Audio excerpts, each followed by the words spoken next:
কি অবাক হচ্ছেন তো আমার বড়ই খাওয়া দেখে? তো আমার বড়ই খাওয়া দেখে অবাক হবার কিছুই নেই।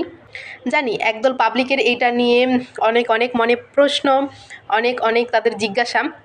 তাদের কাছে সরস্বতী পূজার আগে বড়ই খাওয়া তো দূর, বড়ই স্পর্শ করা মানেও মনে হয় একটা পাপের কাজ আমি করে ফেললাম। তারা সরস্বতী পূজার আগে বড়ইয়ের আশেপাশেও তো যাবে না, সেটা গোবিন্দের প্রসাদ হোক আর যাই হোক না কেন, বড়ই কোনোভাবে খাওয়া যাবে না সরস্বতী পূজার আগে। তাদের কতটা গাঢ় ভক্তি আপনি একবারও কি বুঝতে পারছেন?